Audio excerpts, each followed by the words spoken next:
Okay,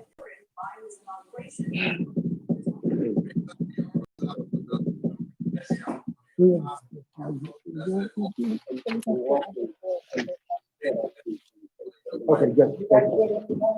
We're ready when you are.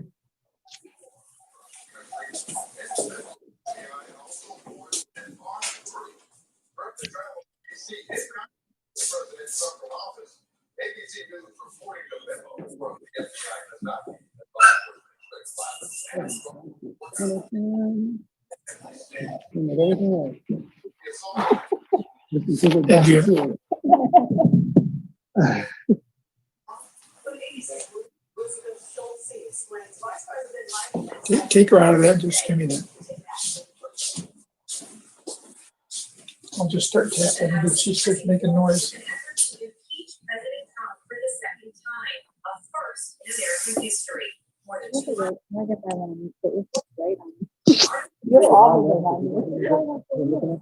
I bet it's exactly why you're so all the right too.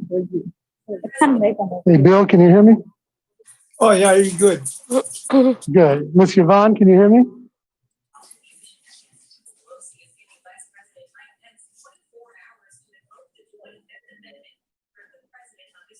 Board Member Yvonne, can you hear me? If so, give me a nod.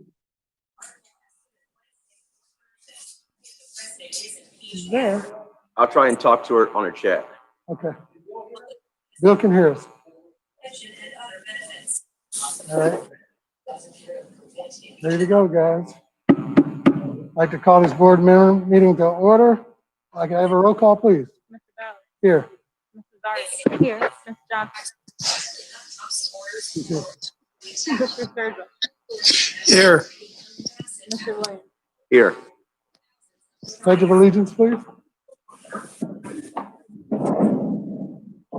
Okay. I pledge allegiance to the flag of the United States of America and to the republic for which it stands, one nation, under God, indivisible, with liberty and justice for all.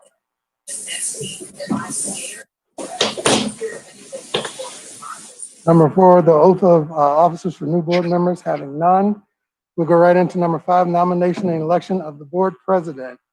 Do we have a nomination for the president? I would like to nominate Mark Ballard for board president. Second.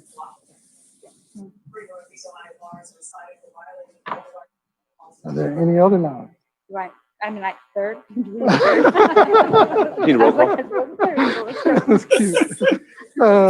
Okay, hearing no others, Roll call. we need a motion to close. I thought we had to do this before we close, but motion to close nomination. Second. Roll call? Mr. Williams. Yes. Mrs. Zaria. Yes. Mr. Ballard. Yes. Ms. Johnson. And Mr. Sturgill. Yes.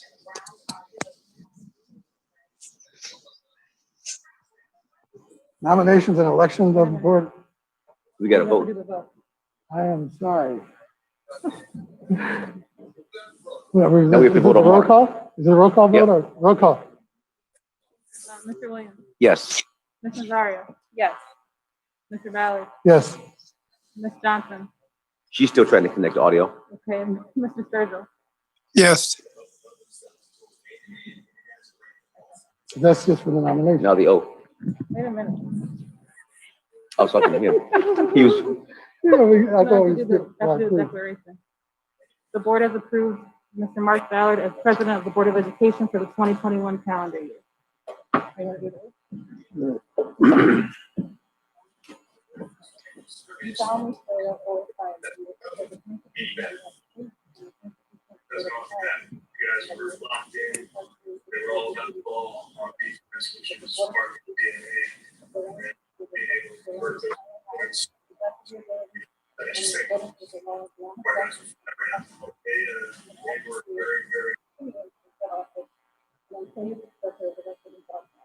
Yeah.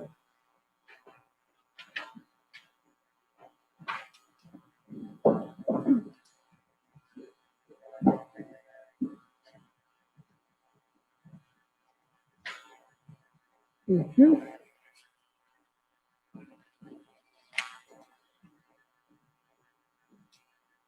And I guess the next is nomination and election of our vice president. Is there a nominee? I nominate Bill Sturgill. Support? Are there any others? Hearing none, is nominated by Courtney, supported by Tim. Motion to close the nomination. Motion that we close nominations for the vice president? I support that. Okay. Mr. Williams, Yes. Mr. Ballard, Yes. Ms. Nazario? Yes. Mr. Sturgill? And Ms. Johnson? Yes.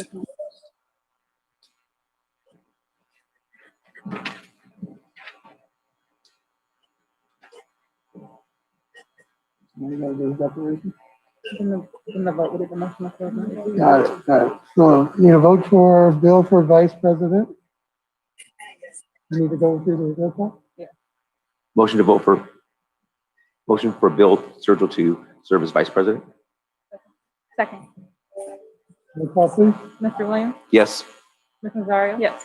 Mr. Ballard, Yes. Ms. Johnson, and Mr. Sturgill. Yes. Okay, the board has approved Mr. Bill Sturgill as Vice President of the Board of Education for the 2021 school year.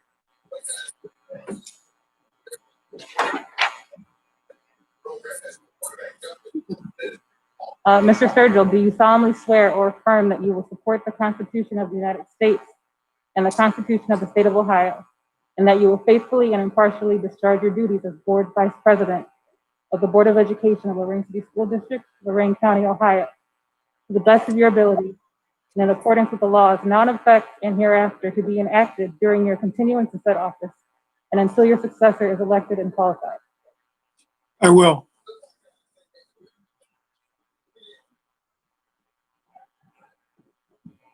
Next is the fixing the day, time, and place of our regular board meetings.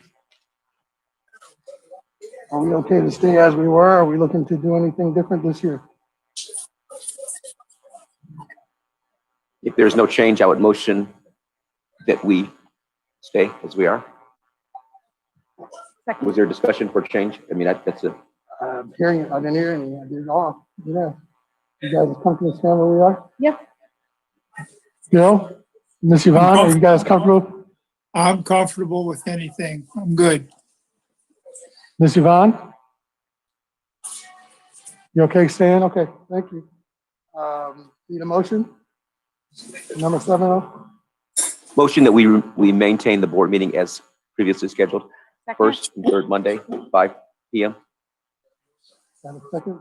Ms. Courtney? Mr. Williams, Yes. Ms. Nazario? Yes. Mr. Ballard, Yes. Mr. Sturgill, Yes. and Ms. Johnson.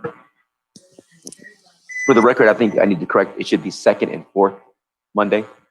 So if we could just note that I said first and third.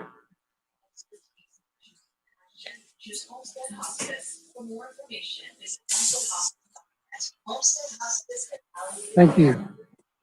Somebody just texted me to correct you too, so I appreciate you correcting me. They quick out there. They're aren't quick, they, boy? buddy.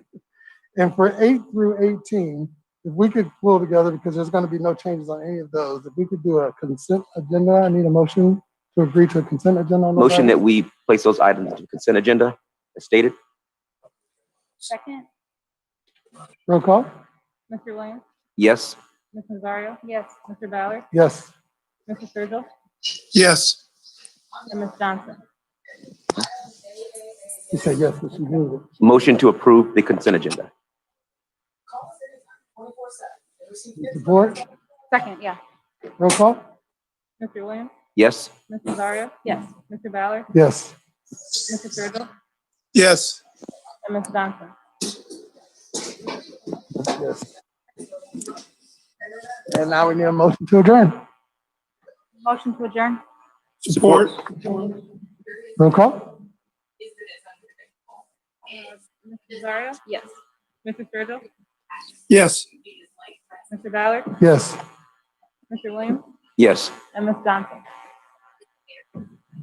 Yes.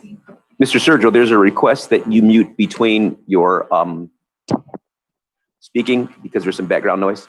This meeting is adjourned.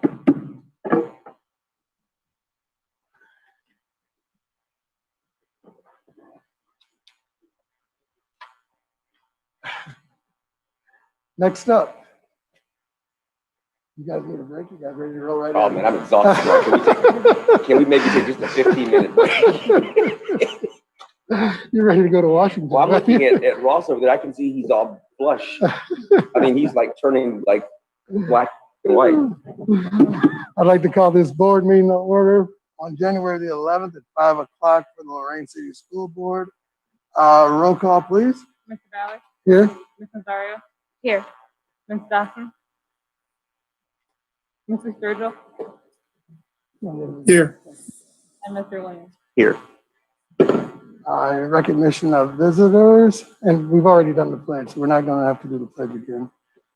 Seeing none, hearing of none, first hearing of the public.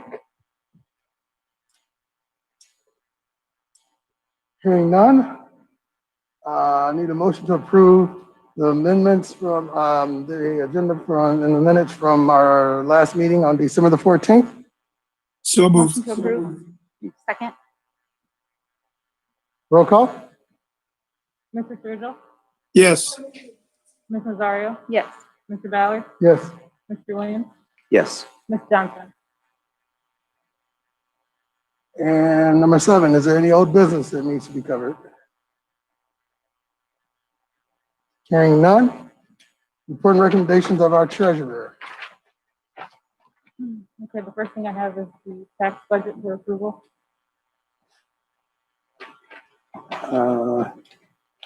You need a motion to approve the tax? Yeah. Need a motion to approve the tax budget? So moved. Second. Any discussion? Roll call? Mr. Williams? Yes. Ms. Nazario? Yes. Mr. Ballard? Yes. Mr. Sturgill?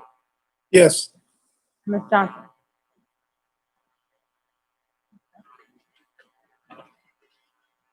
You need to brief us on ARC? No, but I believe that Drew Crawford is on the call to give a short presentation regarding the CRA approval. Mr. Crawford, are you on the call? From the city? Did you call me, Mark? Yeah, are you Drew Crawford? Oh, I'm sorry. I thought you said Mr. Coffin. I'm sorry. Oh, okay.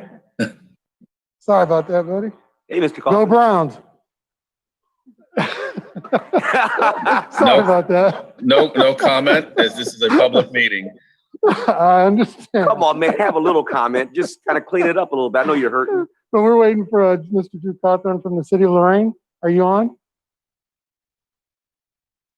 If he's not, there is a community reinvestment agreement that he wanted to discuss with us tonight, and it is on our agenda. Do you have any background at all? President My Ballard. understanding is- Hi, Yes. everyone. I am here. I sincerely apologize. My internet went out at the exact worst time, but I am here. I apologize. Oh, okay, it's your turn. Okay. Hi, everybody. Thank you very much for having me. And again, my apologies. I am Drew Crawford from the City Building Housing Planning Office, and I also serve as our Community Reinvestment Area Officer.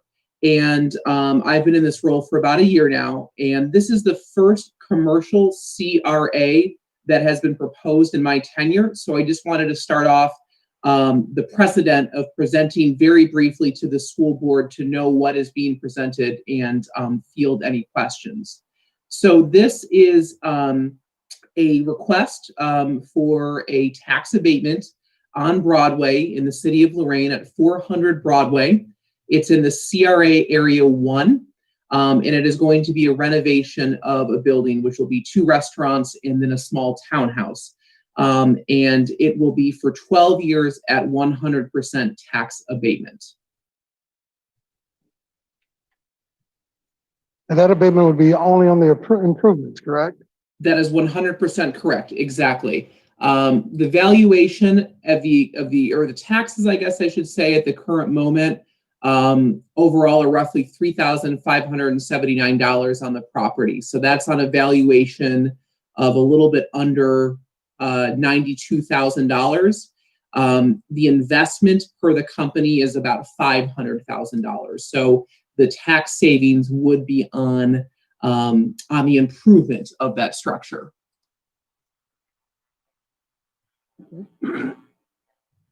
Or the abatement, I should say. And though I'm not looking at the packet at the present time, do we know how many jobs this may create? So we'll. Yep, they indicated that it is going to be 4 full-time new jobs. And they're, because one is an existing restaurant, the idea is to have Mikasa move into that. So it would be a possible hiring of 2 new jobs at that area, at that restaurant. And then also a deli restaurant run by Spectrum Consulting Services with 2 additional new jobs, even though some of the employees would be coming from existing services with Spectrum on Broadway in the city. Thank you. And I got a few questions. One is, Yes. nice to see you again. Thanks. We've had these conversations in the past with past administrations Yes. around, hopefully we were expecting some kind of a protocol that included information about what the evaluations were, what the improvements would be, what the tax abatement exactly would be. Right now, I think we're receiving 3,000, and what is it that we're going to be not receiving? That was a question that we asked. And then also we discussed coming up with some kind of criteria by which these specific projects are evaluated. Yes. This one, you know, whether it's increasing it by having 20 jobs or 2 jobs or 3 jobs, because what happens is we just do this and we haven't really defined any criteria. So we say yes to one, no to the other, but we aren't basing it on anything. And also this sounds like it is more than a new creation of employment or of opportunity. It is supporting existing. So I know Spectrum exists presently downtown Lorain. Yes. In a catering capacity. And I think is there a restaurant at this present location right now? There is not. No, it is empty. Okay, this is one of the empty spaces. So yeah, so I mean, just that kind of information. And gosh, there's been a huge number of restaurants and projects in the downtown Lorain area, which fits into that designated area. Yes. How many abatements have we done on those other properties? And you know, I'm not against it. Yeah. But we've still yet to, over a large number of years, establish this criteria. Yes. That's an incredibly fair question. And my intent, as well as my director and really the whole administration here in the city, is to provide a lot more clarity to this process. The timing may be a little bit off, given that they are asking for this, where we have not had a chance, although we hope to in the coming couple of months, to establish some type of criteria and a very official procedure of how a commercial CRA is approved or at least considered by the city. So I can provide that information certainly to you via either Eden or Tia, for sure, with that information, if you would like, either before you vote on it or not.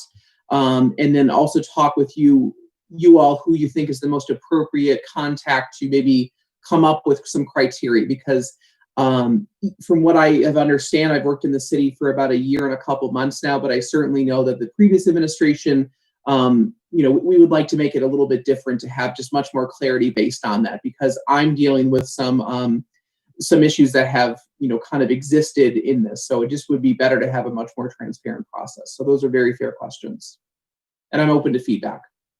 And I will add, the administration and I have been talking over the last few weeks, so they have been communicating.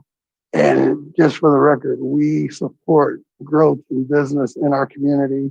But of course, you know, it takes money to make our schools run. So Yes. we want to be great partners with our city. And I appreciate this administration keeping us in the loop on what's going on. Thank you. And again, I don't want to appear to be pushing back. I just know, just like you're in a new administration, we have changes that occur here. And without that information, future boards don't know what we've done, how we've gotten to that point.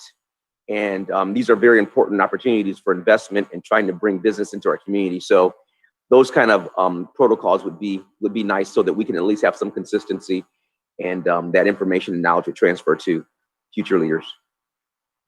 Great. That makes sense. And I apologize, I didn't answer the question. My very rough estimate is that on Broadway, there's 10 existing commercial 10 existing commercial abatements that exist, and then a very small amount, probably 4 throughout the rest of the city related to commercial abatements. The vast majority are residential abatements, and they're mostly in the Amherst School District, actually. But I could certainly provide that, whether it's, open to your suggestions, whether it's for your next meeting or for the future on that. But those are just some rough guesses that I could provide, or some educated guesses I can provide. And also the duration of them. I think this one was for 12 Yes. years. Is Yes. that, remark, are they mostly 12 years? Are they 15 years, 20 years? I just don't remember, because it always comes up about the end of the calendar year. Yeah. That would be, It you don't have is- to do it now, but again, just in that document, that would be important so that we can Okay. at least. Yeah, Thank it's you. based on the geographic CRA area. There are 5 of them in the city of Lorain, so it's based on that, and then it's based on a new development of a new structure or a remodeling, essentially. But most of them tend to be 12 years, especially on Broadway, because it's a remodeling of the facility, not a new building. Thank you, sir. Thanks. The board, what's your pleasure? Need a motion? Motion to approve. Is there support? Is there support? Motion to approve. It was muted. Is it supported? Motion by Tim, supported by Courtney. Roll call? Mr. Williams? Yes. Ms. Nazario? Yes. Mr. Ballard? Yes. Mr. Sturgill? Yes. And Ms. Johnson?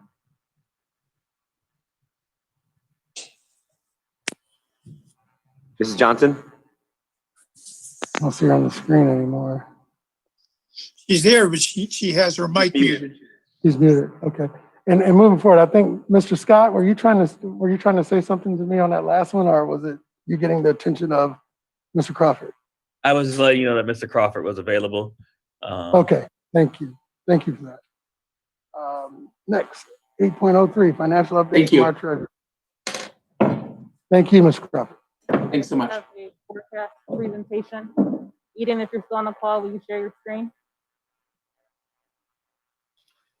I am sharing my screen. Thank you. All right, can everybody see that? Yes. Yes. Okay.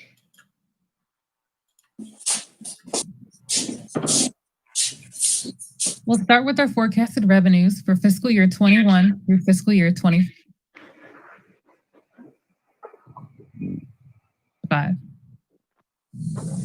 Line 1.01. General property taxes are the expected tax collections on residential properties, commercial and industrial properties, and public utilities located within the district. Real estate tax collection estimates are communicated to the district by the Lorain County Auditor. Based on tax collections from the first half of this fiscal year, real estate tax revenues are expected to be 5% lower than last fiscal year. The decrease and delinquency in property tax payments are likely due to the financial ramifications of the COVID-19 pandemic. For fiscal years 22 through 25, it is assumed that the real estate revenues will be reduced by $100,000 per year because of reductions in tax valuations. Line 1.02. This category is paid by commercial and industrial property owners on the value of their inventory, furnishings, and equipment. Based on tax collections from the first half of this fiscal year, tangible personal property tax revenues are expected to be 16% lower than last fiscal year. For fiscal years 22 through 25, it is assumed that these tax revenues will decrease by 5% per year because of tax valuation reductions in the school district. Line 1.035, unrestricted grants and aid. Governor DeWine announced in May that the state would be cutting 21% of the remaining state funding amounts that were due to districts through the foundation. For our district, that would have been a loss of over $3 million a year. But due to the poverty rate in our district and our district's reliance on state funding, our loss of funding was capped at just under $945,000 each year for the 2020 and 2021 school years. According to initial reports from the Ohio Department of Education, the district is still expected to receive a reduced amount of $81.8 million for the 21 fiscal year. With the uncertainty of state funding going forward, no increase is assumed through fiscal year 25. Line 1.04, restricted grants and aid.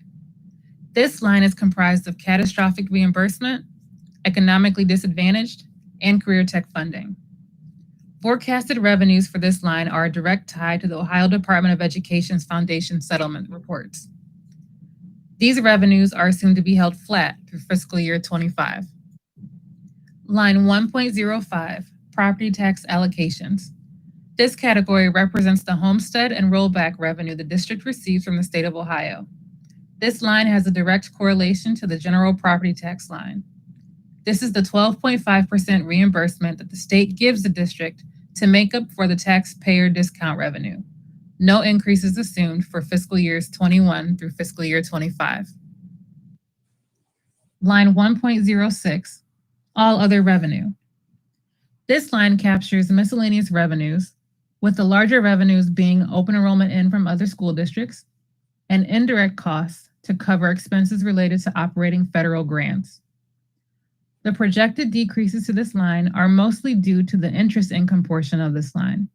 As our cash on hand decreases, there will be a decrease to the amount of interest we can earn. Line 2.05, advances in. This line captures any cash advances repaid back to the general fund from other funds. It correlates with advances out, line 5.02, in that advances out in 1 year are advances in during the next fiscal year. The general fund typically advances cash to other funds at year end until that fund's cash timing catches up and returns those funds back to the general fund. There is an increase in this year's advances in due to the movement of CARES Act funding. Moving on to expenditures.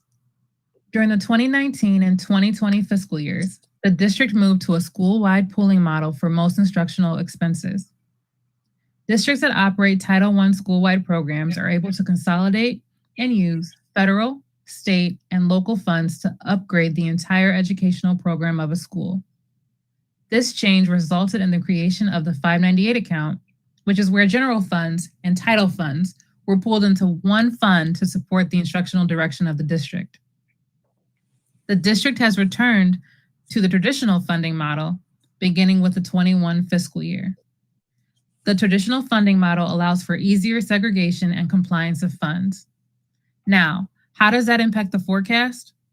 There will be a substantial increase to the expenditure lines 3.01 through 3.04, which are personal services, employees' retirement and insurance benefits, purchase services, supplies, and materials.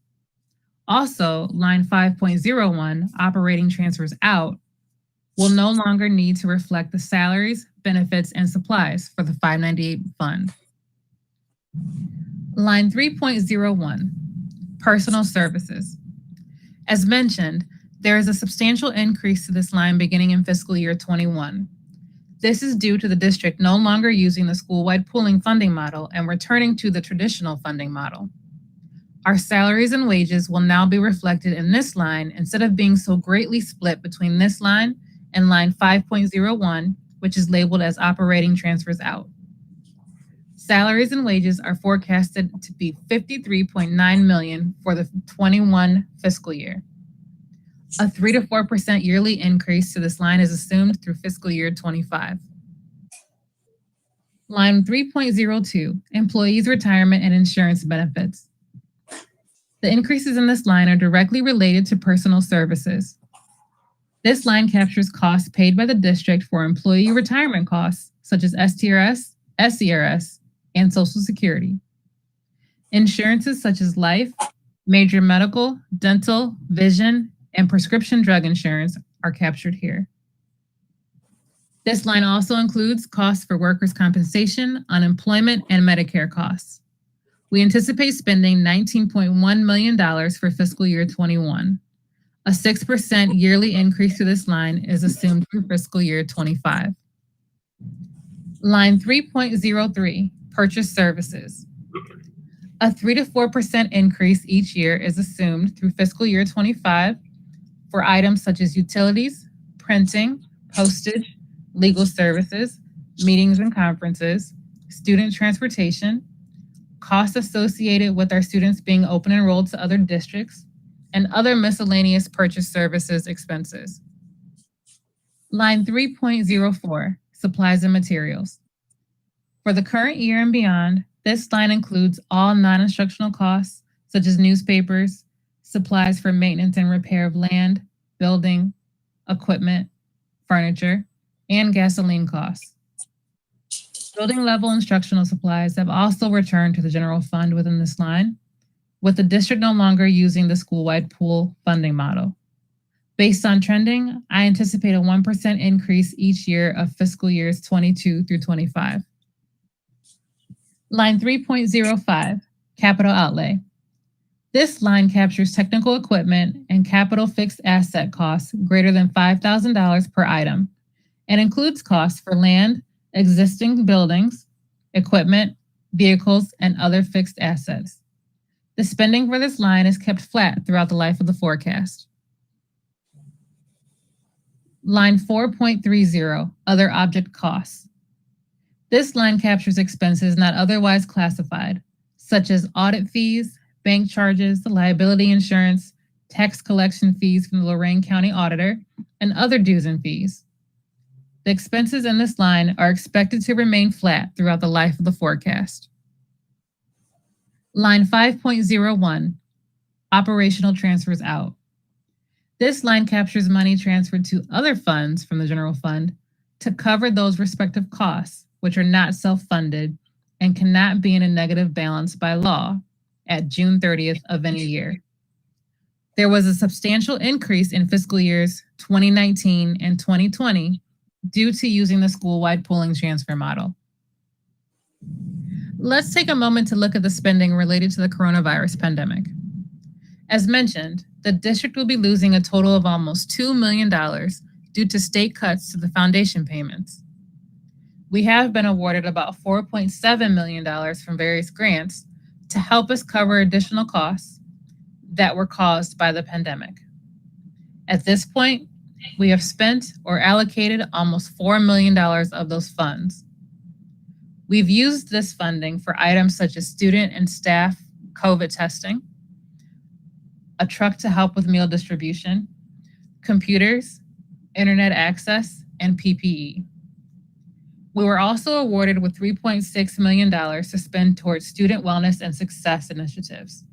At this point, we've allocated almost $1.6 million of those funds specifically for COVID-related expenses. If we exhaust all of these funds, we will have to turn to the general fund to cover additional costs related to the pandemic. Based on this forecast, the district's ending balance is expected to decline each fiscal year, with the district having a negative balance beginning in fiscal year 23. Remember, we are still in unprecedented times with this pandemic, so our numbers may fluctuate as we navigate the pandemic, as we complete the district's strategic plan, and as we receive updates to the state budget and funding formula.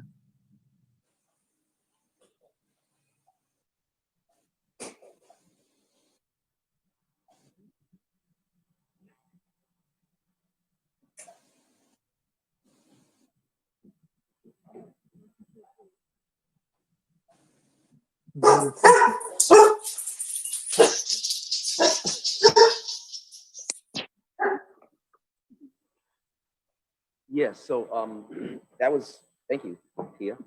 So I guess the transitional question is, how does this then relate? We see the deficit that is going to be created in 2023. And is this the time that we start talking about the levy initiative, when we would need to actually go out for that, as i.e. new money, as opposed to thank the community, especially for the renewal passage, but we have an imminent deficit that will be here We have a quickly. need coming pretty quickly, fiscal year 23. So anytime you're ready to talk about it. So I guess the first question is to, so that we could collect those funds by the preceding the 2023 deficit, when would they have to be affirmed by our community? When will we have to pass that initiative? I think that would depend on how much we decide to ask the community for. Depending on how much we ask for, those numbers could vary based on the collection time. But just regardless of what the number is, to collect in 2020. To collect in 2023, we'd have to pass the levy in 2022. Okay. And if we want to, and I think No later than. to Tia's point, obviously the longer we wait, the more money we need to collect because we'll be trying to dig ourselves out of an immediate hole. And the other piece too that I think we need to factor in, and again, we explained this to the community about spending, there are also the voucher piece that although we did get $4.7 million in CARES Act funds, my guess is we lost approximately that much in vouchers. So there's a substantial balance there that is misleading when it comes from money given by the state and money taken from the state, or taken by the state. I know presently, aren't we doing some background research? Yeah, to we have help? a survey that's going out nowish, I think in the next few days, that's going to gather information from our community on their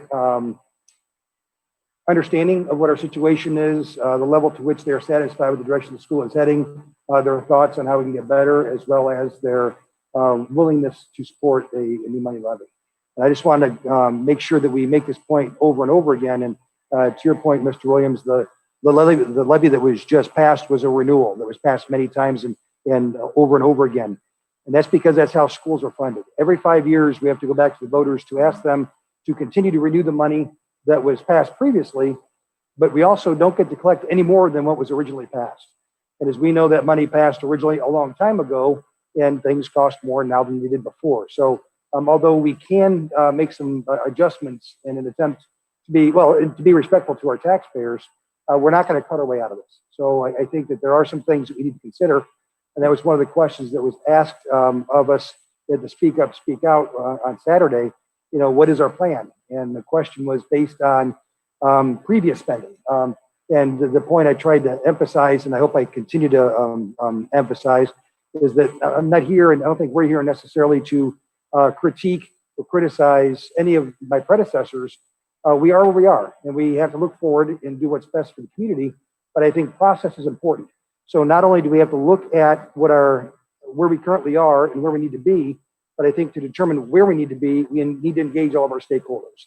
And I think the process that we follow, whether it's through COVID, and I look at Ross because he's an amazing facilitator when it comes to making that happen, but we also need to engage our community to determine the direction of our school district and what makes the most sense academically, culturally, as well as fiscally. So I assume there'll be some information coming back from the survey, and then lots of discussions. We should have that back by the next board meeting. And of course, we're at a new plateau. I think Bambi Dillon, who was our champion leader on this piece, though we might be able to twist both of our arms, it indicated pretty strongly that that this previous campaign, successful campaign, would be her last campaign that she'd be leading. So again, thoughts around that. So whoever out there has been on those committees, I know Bill Sturgill, and I think you were also, Courtney, right, this past time. Courtney, Paul Beaver, Leadership. Sanford, Washington. Yeah, that leadership and how they determine that it's going to be very important. So, and especially in this virtual environment, it'd be great if at one of our near future meetings, we could have some of those folks come in and we could, they could share with us thoughts and ideas. Yeah, I anticipate that information that we discussed being gathered and aggregated in a presentable way by our next board meeting. Thank you. You have anything further, Tia? The board members on the call, you guys okay? You ready to move forward? We're good. Okay, thank you. I just wanted to mention, Mark, that so our last, excuse me, the last time that we had a new money levy was 2012.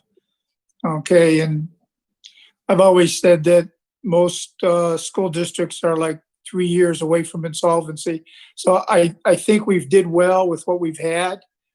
Okay, but it's just time, and like Dr. Graham said, we need to take a look at new money and how we're going to fund it. And being that the Cup Patterson never came through for us, I think we were kind of expecting that to be in our favor, but it didn't happen.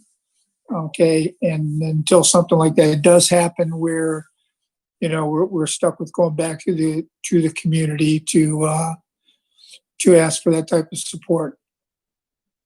That's all. Thank you. And I think we also need to anticipate the fact that where the state gets its money is income tax and people aren't working, and gas tax and people aren't driving. So a lot of the ways the state generates revenue isn't happening right now. As a result, the state's gonna have to cut back on their expenditures, which is, among other things, school districts. So we need to be prepared for what's coming next. And I don't want to speak for Tia, but I believe to her point, the sooner we go back, the less money we need to ask for, because we have more time to collect it before we hit that $15 or $16 million deficit in 2023. And I'll just add to that. So it seems like as long as I've been around school and school of finance, we go and we ask for what we think we can get. And I just really think it's time that we come and let them know what it is we really, really need.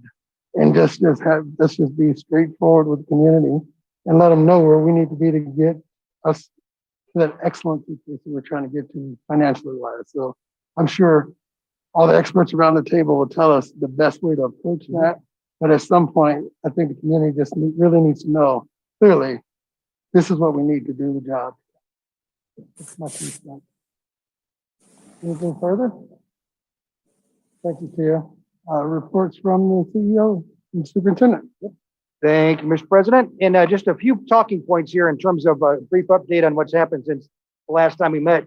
Last week was a week back for our teachers to get comfortable with the streaming aspect. And today was our first day of in-person teaching for students. And I spent an hour or so at the high school this morning. I actually got a text from Bridget Kaiser as I was sitting here during the board meeting, talking about how her day went. And she said today was a great day, all caps. It was so nice to see the kiddos, and everyone did a fantastic job. And the feedback that I've received pretty consistently across the district and across the board is it was just so great to have children back in our buildings again. And it's obviously it's what we're here for. It's why we got into this profession. And I know that we spent the past 6 months trying to make sure everything is safe and for our staff and for our students and for everybody's families when they go home. And I was just very, very impressed with what was put together and how we're pulling this off. In terms of testing, we tried to get some baseline data from our adults last week because, again, students didn't start until today.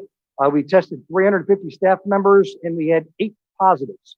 So that's 2.3%. And at a time when the county and the neighboring counties are in the double-digit percentages, 10, 12, 15%, I was actually incredibly impressed with that number.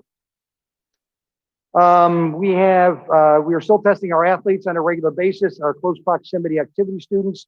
And I think we have 4 that are currently tested positive over the course of the past couple of weeks.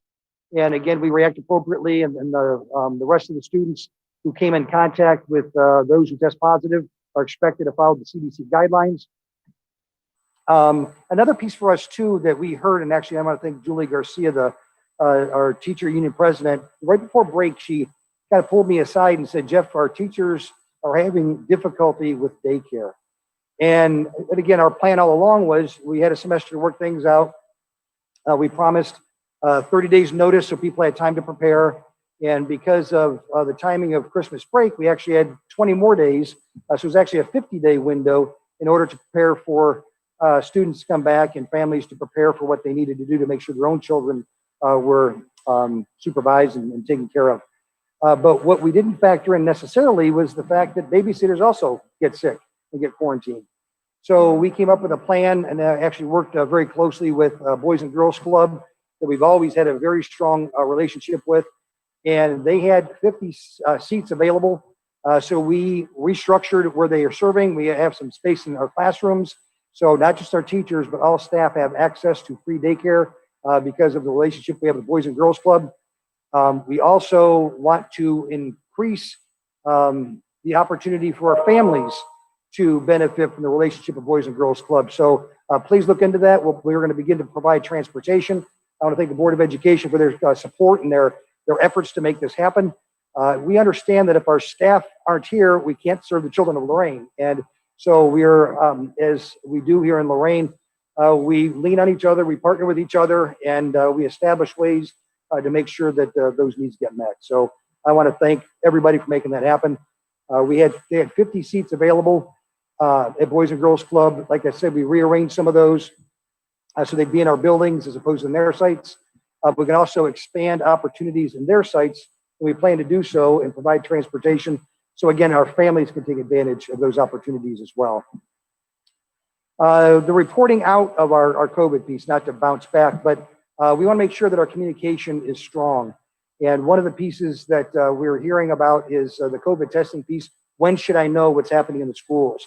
And as we are testing our adults and our students on a regular basis, and I can let Ross speak to this, that's why I asked him to be present today. We hear back from Mercy Health Lab first thing in the morning. So we should have time to go through that data and make sure it's represented properly on our website. But Ross, you want to speak to that for a couple seconds? Yeah, definitely. So we get the file back in the morning from Mercy Lab, and just last week, just for a little perspective here on what they've been able to do to help us out, we got all of our lab results back within 2 to 3 days last week. We were concerned beforehand when numbers started to go up quite a bit that there was some lag time and that our athlete testing turnaround was between 4 and 7 days. So just with everybody that we tested last week, we got results back. Actually, some came back the next day, but all results were back within 3 days, which was very encouraging. Mercy actually added some staff in their lab to help with capacity to be able to turn those results back. So we're very obviously pleased, but that helps us with our communication, our mitigation practices. So our contact tracing team meets every morning. We've got 2 members that meet at 8 o'clock to go through that lab result that we get each day from Mercy, or will get each day from Mercy. And then our contact tracing team meets as a whole at 8:30. And then out of that meeting, we'll be able to update our dashboard. So we'll have a clearer picture of that day, representing the prior day's new information. So mid-morning, we should have our dashboard updated each day that reflects those that have tested positive on the staff or student side. And then our contact tracing process kicks in immediately from there, and go through those steps to determine if we had any close contacts with those students and staff that tested positive. Questions on that?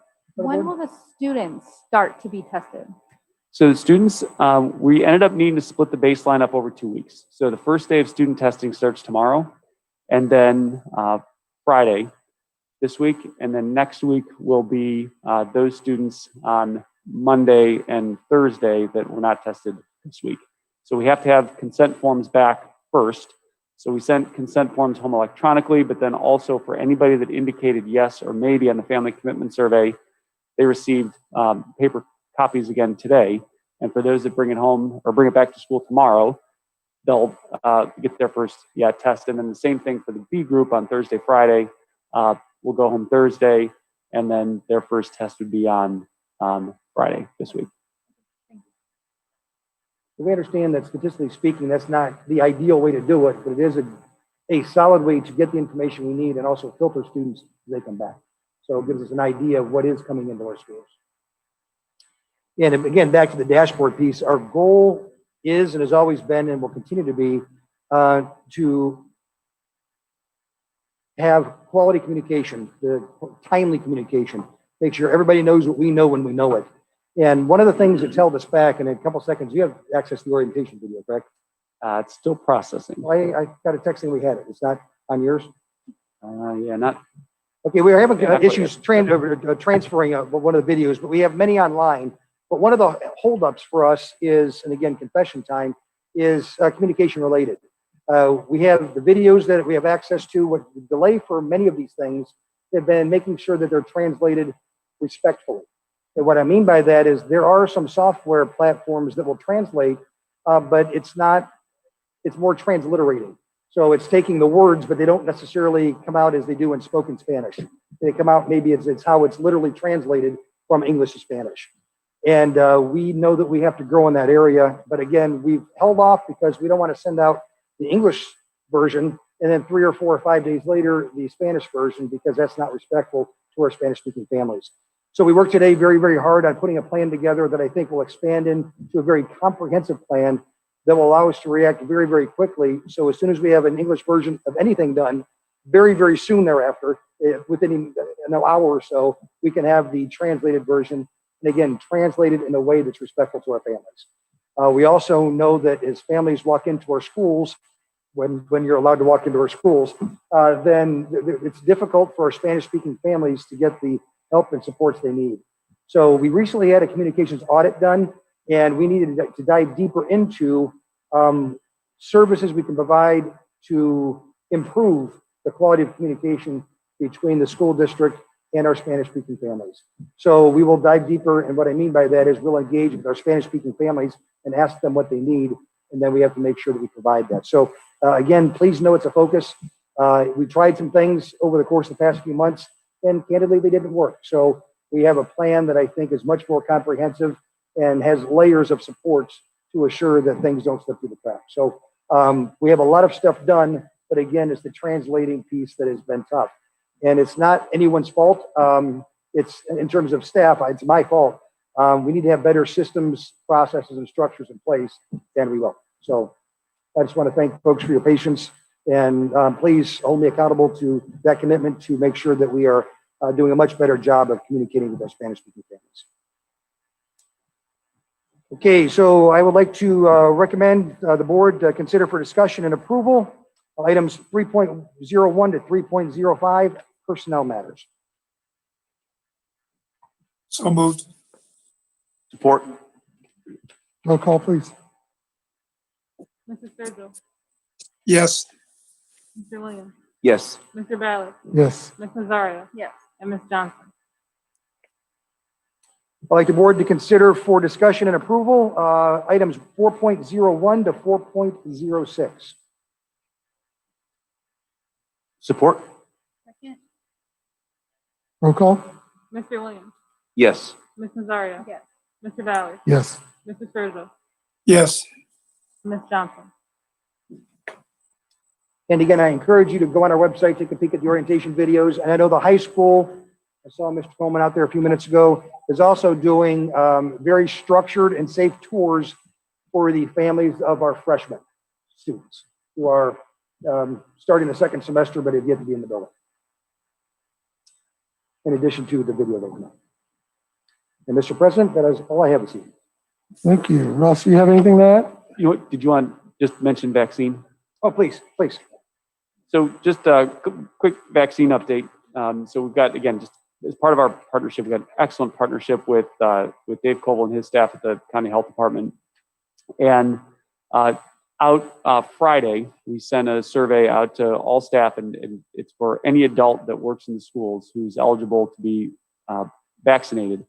And we're asking for all staff to please complete that survey by Wednesday, so we can let our health commissioner know the number of staff that are intending to participate in vaccination. So Dave Cole talked about how he'll likely treat us as our own pod, and the timeline for that, depending on the shipments, could possibly be as early as the last week of January, maybe more likely the beginning of first week of February. And he needs to know the number of staff we have that intend to participate in vaccination. And that includes first student, it includes Aramark, it includes all of our teachers, support staff, everybody. So that went out, and then Wednesday is the deadline, and then we need to get that to him by the end of this week so he can make plans then for us when the vaccine is in and ready to go for us. And to the staff, if you think you might, please say yes. That way we have a vaccine on hand for you. And again, when it comes down to the vaccinations, we are waiting for them to come in. When I say we, I'm speaking for Lorain County on behalf of Dave Koval. And the way he shared it with us, we have about 8,000 educators in the county, and he can do 8,000 vaccinations in a day. So they're talking about 40,000 per week. We are structured, ready to roll. All the vaccines, as I understand it, that we have received are in people's arms. And based on conversations that he's had with the governor, we anticipate that pace picking up very quickly in terms of vaccines being brought to Lorain County. Is it? Yes, sir. Yep, thank you. Thank you. Anything further for any board members? Good for the order? Go Bucks.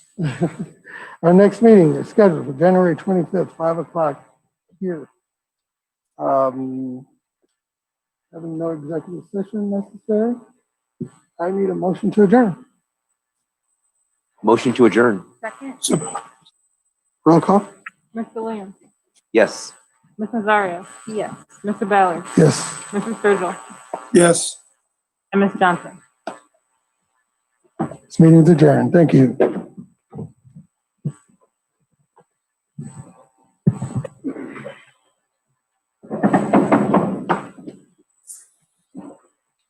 Are you on board with, Dan Wilson's plan?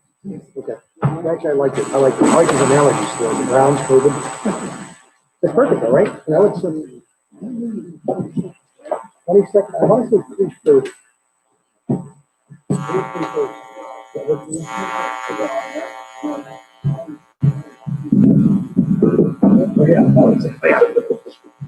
Yeah, and I'm